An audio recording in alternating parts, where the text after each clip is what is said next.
झारखंड में प्रवर्तन निदेशालय यानी ईडी ने ताबड़तोड़ छापेमारी शुरू की है। ईडी ने ये छापेमारी केंद्र की महत्वाकांक्षी योजना आयुष्मान योजना के तहत हुए घोटाले को लेकर कर रही है। राजधानी रांची के अलावा जमशेदपुर समेत कई जगहों पर ईडी की तरफ से छापेमारी की जा रही है। राज्य के पूर्व स्वास्थ्य मंत्री बन्ना गुप्ता के पूर्व ओएसडी रहे ओम प्रकाश सिंह उर्फ गुड्डू सिंह के आवास पर भी ईडी ने छापेमारी की है।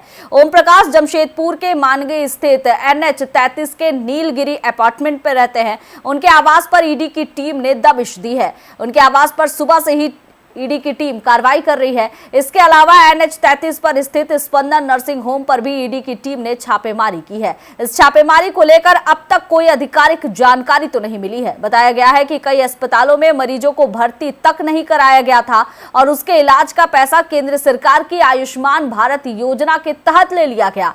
झारखंड में आयुष्मान योजना के तहत करीबन 750 से अधिक अस्पताल है जहां करोड़ों का घोटाला हुआ है।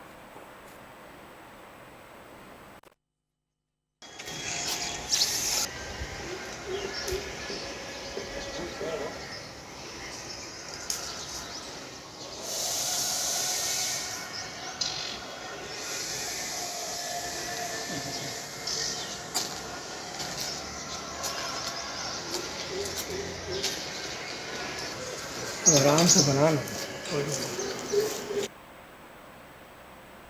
और ईडी की छापेमारी को लेकर क्या कुछ जानकारी मिल रही है, इसी के तहत हमारे साथ संवाददाता विनोद केसरी जुड़े हुए हैं। विनोद, क्या कुछ जानकारी मिल रही है? ईडी की टीम ने राजधानी रांची समेत कई जगहों पर छापेमारी की है, जमशेदपुर में भी छापेमारी चल रही है। फिलहाल अपडेट क्या है? जी, निश्चित तौर पर मैं बता दूं कि पूर्व स्वास्थ्य मंत्री बन्ना गुप्ता के पूर्व निजी सचिव रहे ओम प्रकाश सिंह उर्फ गुड्डू सिंह के आवास पर ईडी ने सुबह से ही दबिश दी है और पूरे घर को खंगाला जा रहा है और जो भी कागजात उसको देखा जा रहा है। और ये पूरा मामला आयुष्मान घोटाला से संबंधित जुड़ा हुआ है, क्योंकि फर्जी तरीके से बिल की निकासी हुई है और इसमें कई अस्पताल के लोग उसमें शामिल हैं।